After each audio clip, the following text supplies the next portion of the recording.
Hi everyone. सो आज result आया था और काफ़ी सारे बच्चे पास भी हुए, तो बहुत सारे बच्चे पास नहीं भी हुए। और अभी जैसे कि मे 24 में नया स्कीम आ गया है। न्यू स्कीम के चलते काफ़ी सारे बच्चों को ये भी डर रहता है कि अभी तो सर नया स्कीम आ गया, वापस से नई क्लास लगानी पड़ेगी क्या, हम कैसे क्या करें, हमें एग्ज़ाम देना चाहिए भी या नहीं देना चाहिए, क्योंकि अभी लास्ट टाइम भी क्लियर नहीं हुआ, तो आगे क्या गारंटी कि क्लियर होगा भी या नहीं होगा। तो इन सब के बारे में छोटा-सा मैं आपको एक एडवाइस देना चाहता हूँ, जो मुझे लगता है, जो मैं देखते आ रहा हूँ कई सालों से। कई टाइम से मैं देख रहा हूँ आपको, और एंड में ये चीज़ फ़ील कर रहा मैंने कि मुझे आपके साथ डिस्कस करनी चाहिए। मैं आपको बता दूँ, पिछले से पिछले अटेम्प्ट की अगर मैं बात करूँ, उस वक़्त कई सारे बच्चे फ़ेल हुए थे। वो रोने लग गए लिटरली मेरे सामने। मेरे से बात भी की, फिर हमने जैसे-तैसे मनाया और मैंने भी बोला कि अब एग्ज़ाम दीजिए अगली बार। वो अगली बार पास हो गए। तो जो अगले से अगले पिछले अटेम्प्ट वाले थे ना, उसमें वो उनको मना के दोबारा एग्ज़ाम दिलवाया, वो फिर भी फेल हुए, तो वो अब की बार पास हो गए। यानी मेरा कहने का मतलब ये है कि इस बार बहुत सारे बच्चे ऐसे जो पास हुए हैं ना, वो पहले रो चुके हैं, पहले उनका क्लियर नहीं हुआ। तो आप सोचो ना, आप इस बार मान लीजिए आपका क्लियर नहीं हुआ, क्या पता डेस्टिनी ने मई 24 लिख के रखा हुआ आपके लिए, या मान लीजिए डेस्टिनी ने नवंबर 24 लिख के रखा हुआ है। बट आप ये सोच के कि आज पास नहीं हुआ, आगे भी पास नहीं होऊँगा, और आपने एग्ज़ाम ही नहीं दिया, सोचो कितनी बड़ी बेवकूफ़ी हो जाएगी। डेस्टिनी ने लिख के रखा है कि ये बंदा मई 24 में सीए बन जाएगा, नवंबर 24 में सीए बन जाएगा। बट आपने तो पहले ही हार मान गए आप। तो वो गलती नहीं करनी है, मैं आपको बता रहा हूँ। मान लेता हूँ आज का दिन आपके लिए अच्छा नहीं था, आज आपका दिन नहीं बना, है ना? क्योंकि कुछ और लिखा हुआ आपके लिए। लेकिन इसका मतलब ये नहीं कि आगे भी आपका दिन नहीं बनेगा। मैं ये नहीं कहता कि आपने मेहनत नहीं की। मैं ये मानता हूँ कि इस बार आपने एग्ज़ाम में सब कुछ लगा दिया, उसके बावजूद भी आपका क्लियर नहीं हुआ। एग्री करता हूँ, क्योंकि बहुत सारे आईसीए के लूपहोल्स भी हैं। आईसीए के अंदर भी बहुत सारी कमियाँ हैं, जहाँ पर आपको मार्क्स मिलने चाहिए, आप डिज़र्विंग स्टूडेंट हो, उसके बावजूद भी क्या पता पास नहीं हो। मैं सारी बात एग्री करता हूँ। मैं वही तो कह रहा हूँ, आज आपका दिन ही अच्छा नहीं था। आपका ये समय अच्छा नहीं था। आपने मेहनत करी, उसके बाद भी आप पास नहीं हुए, आपका समय ही खराब था। बट दैट डज़न्ट मीन कि आपका समय हमेशा खराब रहेगा। कभी-कभी होता है ना, हम घर से बाहर जाते हैं, बोलते हैं आज दिन ही खराब है, आज हम कुछ काम ही नहीं करेंगे, आज दिन ही खराब है। मेरे साथ भी ऐसा होता है। तो आज आपका दिन खराब है, आज आप पास नहीं हुए, दैट डज़न्ट मीन कि फ्यूचर में भी आपका दिन खराब होगा। क्या पता फ्यूचर में आपका और ज़्यादा अच्छा हो सकता है। सो इसीलिए मैं कहता हूँ कि आप एंड में हो। अगर आप फाउंडेशन इंटर में होते तो शायद क्या पता ये सब बोलना व्यर्थ होता। आप सीए फाइनल में हो, लास्ट स्टेज में खड़े हो, तो अभी आपको एग्जाम तो लेना चाहिए। ये सबसे पहली बात है ना? आप हिम्मत मत हारो, आगे जाके पास हो जाओगे। बहुत सारे बच्चे ऐसे जो पहले फेल हुए बाद में पास हो गए, आप भी उनमें से ऐसे होंगे जो आज फेल हुए वो बाद में पास हो जाएंगे। ये तो बात हो गई एक बात। अब दूसरी बात ये है कि नया स्कीम आ गया है, तो सर नया स्कीम में क्या नई क्लासेस लेनी पड़ेगी? मैं आपको दो सब्जेक्ट के बारे में तो अच्छे से गाइड कर दूंगा, डेट इज फाइनेंशियल रिपोर्टिंग और एडवांस फाइनेंशियल मैनेजमेंट। बाकी सब्जेक्ट्स में मुझे पता कुछ खास ज्यादा फर्क नहीं, ऑडिटिंग में थोड़ा बहुत चेंजेस है, बट इसका मतलब ये नहीं कि हमको नई क्लास लगानी पड़ेगी। मुझे जहां तक पता है, जो भी रेस्पेक्टिव टीचर्स है जिससे आपने क्लासेस पढ़ी है, वो आपको जो भी एडिशनल टॉपिक्स है उसके कंटेंट प्रोवाइड करेंगे। इवन मैं तो आपको बताता हूँ, फाइनेंशियल रिपोर्टिंग के अंदर सभी इंडेक्स सेम है। सिर्फ दो नया थ्योरी चैप्टर आया है, वो मैं आप लोग को प्रोवाइड करूंगा। कैसे भी प्रोवाइड करूँ, फ्रीली प्रोवाइड करूंगा सभी को, चाहे मैं ऐप के थ्रू प्रोवाइड करूँ, यूट्यूब के थ्रू प्रोवाइड करूँ, मैं आप लोग को प्रोवाइड करूंगा वो सारी चीजें। तो एफआर में तो टेंशन लेना ही नहीं है। अब आप बोलोगे सर एफआर में एमसीक्यूज, तो देखिए एमसीक्यूज जब आपकी कंसेप्चुअल क्लैरिटी अच्छे से रहेगी तो एमसीक्यूज तो अपने आप ही बनेंगे आपके। अगर आप कंसेप्चुअली साउंड रहोगे तो एमसीक्यूज वहीं से तो बनेंगे। एमसीक्यूज किसको टफ लगी है? जिन्होंने कंसेप्चुअली पढ़ानी, क्वेश्चन ओरिएंटेड पढ़ाई की है।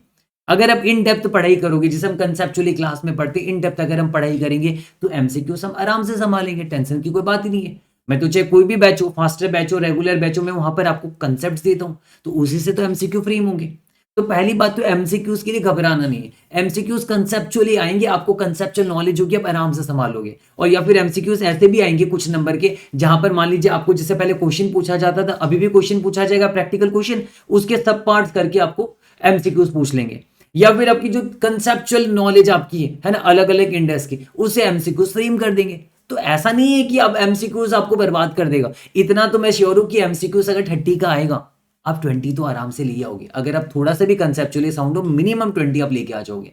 तो एमसीक्यूज के लिए टेंशन की कोई बात नहीं है। आगे जाके मैं भी क्या करूंगा, आगे मैं कुछ कुछ वीडियो लाने की कोशिश करूंगा। मैंने प्लान किया है कि जैसे, और हर इंडेक्स के अंदर जो इंपॉर्टेंट पॉइंट्स है कंसेप्चुअल, जो मुझे लगता है आपको एक पॉइंट्स बना के एक सीट में मुझे आपको प्रोवाइड कर देना चाहिए, और वो आपके साथ डिस्कस कर लूँ, क्या पता उसी से एमसीक्यू फ्रेम हो जाए। और अब अगर आईसीए रिलीज करेगा एमसीक्यू वगैरह वो भी हम डिस्कशन कर लेंगे। और मैं एमसीक्यू बनाऊं उससे अच्छा मैंने सोचा कि मैं आपको एक सीट बना लूं, वहां पर पॉइंट वाइज आपको बहुत सारे कंसेप्चुअल अंडरस्टैंडिंग मैं आपके साथ डिस्कस कर लूं। अगर एमसीक्यू आएगा तो वहीं से बन जाएगा। तो वो एमसीक्यूज भी एफआर में आपका हैंडल हो जाएगा, एडवांस फाइनेंशियल मैनेजमेंट में भी आपका हैंडल हो जाएगा, टेंशन की कोई बात नहीं है। अब एफआर में जैसे मैंने कह दिया कि अमेंडमेंट कुछ खास है नहीं, ये दो चीजों का ही अमेंडमेंट है आपका, एमसीक्यू से और 2 थ्योरी चैप्टर, वो आपका ऐसे ही हो जाएगा, एडिशनल टॉपिक्स ऐसे ही मैनेज हो जाएगा और मैं आप लोगों को प्रोवाइड कर दूंगा, नई क्लासेस लेने की कोई आवश्यकता नहीं है आपको। अगर हम एएफएम की बात करें तो एएफएम में क्या एडवांस कैपिटल बजटिंग है, वो मैंने जगाती डिजिटल एजुकेशन ऐप में अनलॉक किया हुआ है, मैं टेलीग्राम में उसका लिंक भी दे दूंगा। तो जगाती डिजिटल एजुकेशन के थ्रू आप क्या कर सकते हो, आप आराम से पूरा का पूरा एडवांस कैपिटल बजटिंग फ्री में देख सकते हो। इसके अलावा बिजनेस वैल्यूएशन में कुछ कुछ टॉपिक्स ऐड किए हैं और खासकर डेरिवेटिव्स के अंदर कुछ कुछ प्रैक्टिकल टॉपिक्स ऐड किए, तो उसका भी बहुत जल्द मैं वीडियो आप लोगों को सभी को प्रोवाइड करूंगा, चाहे आप क्लास के बच्चे हो या नहीं हो, आप लोग सभी को प्रोवाइड करूंगा। और बाकी तो थ्योरी के कुछ कुछ थ्योरी के भी पॉइंट्स एडिशनल कुछ कुछ डाल दिए गए, एडिशनल टॉपिक डाल दिए गए थ्योरी के, तो वो भी हम डिस्कस कर लेंगे।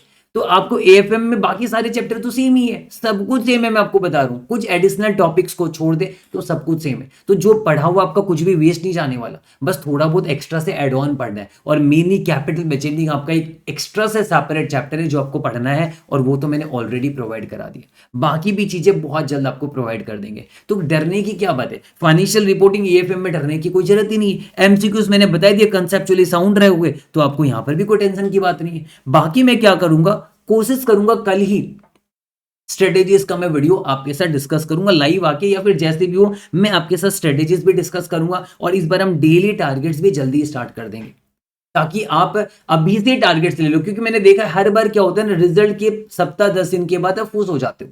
तो ऐसी गलती ना करो, अभी से डेली टारगेट्स वाइज हम पढ़ाई अपनी शुरू कर देंगे, वो हमारे लिए ज्यादा बेहतर रहेगा। और अगर मान लीजिए आपका कंसेप्चुअली कुछ प्रॉब्लम है, आप जैसे एफआर हो गया, एएफएम का हमारा फास्टर बैच है, आप उसके थ्रू पढ़ाई कर सकते हो। आर्क्स आंसर की आईडीटी की फास्टर बैच है, अगर आप सेकंड ग्रुप दे रहे हो उसके थ्रू पढ़ाई पढ़ाई कर सकते हो, है ना। तो ये सारी चीजें आप कर सकते हो। इवन मुझे जहां तक पता है मेरे अच्छे दोस्त है यस खंडेलवाल सर, वो भी डीटी अच्छा पढ़ाते हैं। तो आप फास्टर बैच के थ्रू अगर आपको नीड है तो, मैं नहीं कहता क्लासेस लो, लेकिन अगर आपको नीड है तो वो क्लासेस के थ्रू तरीके से अगर आपकी पढ़ाई हो जाती है, उस क्लासेस को भी आप रेफर कर सकते हो। वो सारी चीजें भी आपके पास है ही, वो तो अलग चीज है। बट अगर किसी का कहना है कि नहीं सर हमें क्लासेस की नीड नहीं है, तो भी आपकी पढ़ाई हो जाएगी अच्छे से। आप बस पढ़ाई को स्टार्ट कीजिए और गिव अप मत कीजिए। बाकी बहुत जल्द हम स्ट्रेटेजीज के साथ आएंगे आगे, जहां पर मैं एफआर और एएफएम 2 सब्जेक्ट में पढ़ाता हूं, मैं उसमें आपके साथ डिस्कशन करूंगा कि कैसे क्या तैयारी करनी है, पहले कौन सा चैप्टर उठाना है, क्या करना चाहिए, वो सारी चीजों को हम डिस्कशन करेंगे। क्लासेस लोगे तो वहां पर सीक्वेंस वाइज आपको जाना है, सीक्वेंस वाइज मैंने पढ़ा है, वो सारी चीजों के हिसाब से आपको जाना है। बाकी अगर आप सेल्फ स्टडी करोगे तो भी मैं स्ट्रेटेजी के साथ डिस्कशन करूंगा आपके साथ, कोशिश करूंगा कल ही डिस्कस करूं, जिसके थ्रू आप पूरा अच्छे से तैयारी कर लो। तो आपको जैसे बहुत सारे बच्चे कॉल करते सर गाइड करो आगे क्या करना है, तो देखो गाइडेंस मेरा यही है, आप पढ़ाई को चालू करो, स्टार्ट करो। अभी आप एक ग्रुप को तो एटलीस्ट उठाओ, दोनों ग्रुप दे रहे हो अच्छी बात है, अगर एक ग्रुप भी देने का प्लान है तो उसमें 3 पेपर अब रहेंगे, तो उसको उठाइए और थोड़ा सा मन लगा के पढ़ाई कीजिए। देखना आज नहीं तो कल आपको सक्सेस जरूर मिलेगी। और सक्सेस लेट मिलना कोई खराब बात नहीं है। कई बार ऐसा होता है कि जब हमें सक्सेस लेटली मिलता है ना, तो जब हम सक्सेस होते हैं उसके बाद हमें फिर पीछे मुड़ के देखना नहीं पड़ता। तो डिले हो रहा है थोड़ा सा, ठीक है, हो जाएगा, कोई दिक्कत की बात नहीं है ना। मतलब मिलना चाहिए ना, सक्सेसफुल होना है हमें, तो इतना ज्यादा 6 महीना साल भर के लिए हम नहीं सोचेंगे। 6 महीना साल भर हम मस्ती करके भी बिता देते कई बार। तो इसलिए आप बस अभी आप थोड़ा सा आज जो भी है XYZ, कल से आप पढ़ाई स्टार्ट कर दीजिए। कल से मन लगा के आप पढ़ाई करना स्टार्ट कर दीजिए। वेदर क्लासेस लगा के पढ़ाई करनी, क्लासेस लगा के पढ़ाई स्टार्ट कर दीजिए। सेल्फ स्टडी करनी है, सेल्फ स्टडी करिए। यूट्यूब के थ्रू रिवीजन वीडियो के थ्रू पढ़ाई करनी, उसके थ्रू पढ़ाई कीजिए।